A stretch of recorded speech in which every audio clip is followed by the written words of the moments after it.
Hi வணக்கம். நான் உங்கள் எஸ்எஸ் பேசுகிறேன். அன்பான அதிகாலை வணக்கங்கள். இன்றைக்கி வீடியோவில் நம்ம பார்க்க போகிறது செடிகள். நிறைய பேர் சொல்ல ஒரே ஒரு கேள்வி வேர்பூச்சி தாக்குதல். அதாவது இந்த வேர்பூச்சி தாக்குதல் நம்ம என்ன தான் பார்த்தாலும் ஒரு சில செடிகள் கண்டிப்பாக டெத்தாக தான் செய்யும். ஸோ இப்போ நம்ம பார்த்துட்டு இருக்கிற செடி பார்த்திங்க அப்படின்னா வேர்ப்புழு தாக்குன செடி தான். மேக்ஸிமம் பார்த்திங்கன்னா 5-6 செடி நான் இதில் நட்டிருக்கேன். அதில் ஒரு செடி மட்டும் கடைசியாக கொஞ்சம் பச்சை கலராக இருக்குது.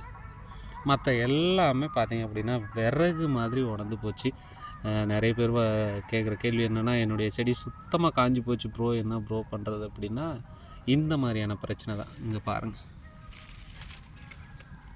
டோட்டலாகவே இந்த செடி இந்த செடிக்கு எல்லா உரங்களும் தந்திருக்கேன். ஸோ இயற்கை உரங்களும் பாருங்கள் தந்திருக்கேன், பார்த்தாவே தெரியும் உங்களுக்கு.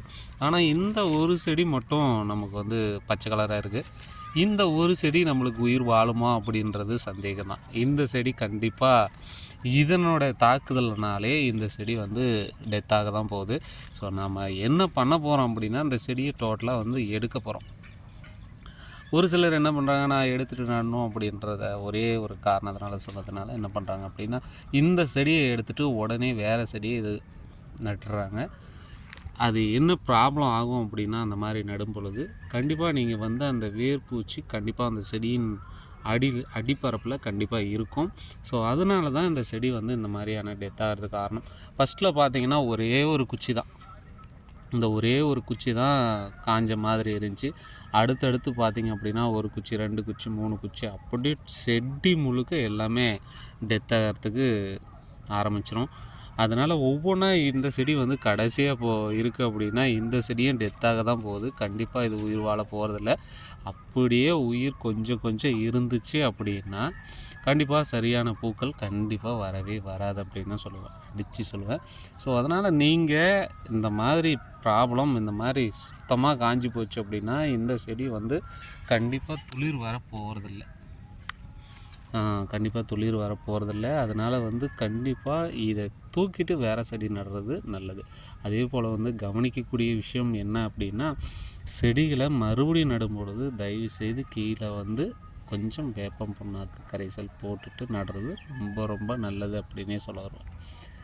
அதே போல் இந்த வேர்பூச்சி அடிக்காத மாதிரி குரணை மாதிரி ஏதாவது வருது, ஒரு சில குரணை, இதெல்லாம் கூட போடலாமா அப்படின்னா, அக்ரிகள் என்ன சொல்கிறாங்க அப்படின்னா, இதையும் போட்டு பண்ணோம் அப்படின்னா இந்த மாதிரியான வேர்பூச்சி தாக்காது அப்படின்ற மாதிரி சொல்லியிருக்காங்க. ஸோ இன்னும் நான் அதை நான் டெஸ்ட் பண்ணி பார்க்கல. இருக்கும் பட்சத்தில் நான் அந்த செடியை முழுக்க எல்லாமே நோண்டி எடுத்துகிட்டு புதிய செடிகளை நான் நடப்போகிறேன். புதிய செடிகளை நட்டத உடனே உங்களுக்கு உள்ளே லேசான வேப்ப முன்னாக்கு கரைசல் உள்ளே போட்டுட்டு, அதுக்கப்புறம் செடியை வேப்ப முன்னாக்கு மேலே கொஞ்சம் மண் தூவி விட்டுட்டு அதுக்கப்புறம் செடியை நான் வைக்க போகிறேன். என்ன காரணம் ப்ரோ இந்த மாதிரி வைக்கிறீங்களே, என்ன காரணம் அப்படின்னா, நம்ம அந்த செடி வேர்பூச்சி தாக்குதல் இருக்கிறதுனால நம்ம செடியை நோண்டி திருப்பும் அதே இடத்துல நம்ம வச்சோம் அப்படின்னா கண்டிப்பாக மறுபடியும் செடிகள் டெத் ஆகும். ஏன்னா வேர்பூச்சிகள் கண்டிப்பாக அந்த இடத்துல இருந்துக்கிட்டே தான் இருக்கும். அதனால் நம்ம இந்த மாதிரி செஞ்சோம் அப்படின்னா கண்டிப்பாக அந்த வேர்பூச்சி தாக்குதலில் இருந்து கண்டிப்பாக நம்ம விடுபட முடியும். செடிகளும் ஆரோக்கியமாக வர்றதுக்கு நல்ல ஒரு வாய்ப்பாக இருக்கும். ஸோ அதனால் மெயினாக நீங்கள் இந்த மாதிரி இருக்கிறவங்க அங்கே பாருங்கள், செடிகளே பார்த்திங்க அப்படின்னா குச்சி மாதிரி ஆயிடுச்சு. இந்த செடிகள் பார்த்திங்க அப்படின்னா இருங்க காட்டுறேன், என்ன கூட ஏதாவது இருக்கா, அப்படி பச்சை இருக்கா, அடிப்பரப்புலையா இருக்கா அப்படின்னா கண்டிப்பாக இல்லை. டோட்டலாக அப்படியே பஞ்சு மாதிரி காஞ்சி போச்சு செடிகள். பாருங்கள், ரொம்ப சூப்பரான செடிகள், நல்ல முத்தின செடிகள். அதே பக்கத்தில் இருக்கிற செடிகள் பாருங்கள் எவ்வளோ வந்திருக்குன்னு பாருங்கள்.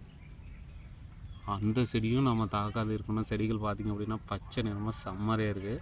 இந்த செடிகளும் தாக்காமல் இருக்கணும் அப்படின்னா நம்ம உடனடியாக நல்ல ஒரு வழியை கண்டுபிடிக்கணும். ஸோ அந்த செடியில் இருக்கிற வேர்பூச்சியை முதல்ல அழிக்கணும். அழிச்சதுக்கப்புறம் இந்த செடிக்கு பாதிப்பு வராத மாதிரி நம்ம பார்த்துக்கணும். ஸோ செடிகள் பார்த்திங்க அப்படின்னா இதெல்லாம் கட்டிங் பண்ணாத செடிகள் ரொம்ப சூப்பராக இருக்குது. பாருங்கள், அந்த பக்கம் இருக்கிற செடிகள்லாம் பாருங்கள் ரொம்ப நல்லா இருக்குது. இந்த லைன் முழுக்க பார்த்திங்க அப்படின்னா ரொம்பவே சூப்பராக இருக்குதுங்க. பாருங்கள், நல்லா இருக்குது. இது நம்ம தை மாதம், அதாவது தை அமாவாசைக்கு தான் நம்ம கட்டிங் பண்ண போகிறோம். ஸோ அது வரைக்கும் நம்ம வெயிட் பண்ணி தான் ஆகணும். அதனால் தை மாதம் வரலையும் நம்ம வெயிட் பண்ணுவோம். இன்னும் ஒரு 15 டேஸ் 20 டேஸ் பொங்கல் முடிஞ்சு தான் நம்ம கட்டிங் பண்ண போகிறோம். ஸோ அது வரலையும் வெயிட் பண்ணுவோம். அந்த செடி நம்ம இந்த செடி மேக்ஸிமம் 1.5 வருஷம் ஆகுது. 1.5 வருஷத்தில் நம்ம உங்களுக்கு வந்து கட்டிங் பண்ணுறதுக்கு முன்னாடி எப்படி நம்ம கட்டி விட்டு நம்ம கட்டிங் பண்ணுறோம் அப்படின்றத இந்த வீடியோவில் நான் சொல்ல தரப்போகிறேன். கண்டிப்பாக அந்த மறக்காமல் அந்த வீடியோக்கெல்லாம் பாருங்கள். வேர்பூச்சி தாக்குதல் வந்த செடியை முற்றிலுமாக நம்ம அந்த ஒரு செடியை கூட இருக்குது அப்படின்னு பார்க்காம டோட்டலாக எடுத்துகிட்டு லேசான வேப்பம் புண்ணாக்கு கரைசல் கீழே போட்டு அதுக்கப்புறம் மண்ணை மூடி விட்டு அதுக்கு மேலே வந்து செடியை வையுங்க. செம்மறே வரும். அந்த மாதிரி வச்சோம் அப்படின்னா பக்கத்தில் இருக்கிற செடிகளுக்கும் கண்டிப்பாக பாதிப்பு இருக்காது. ஸோ அதனால் நல்லபடியாக அந்த மாதிரி பார்த்து வைங்க.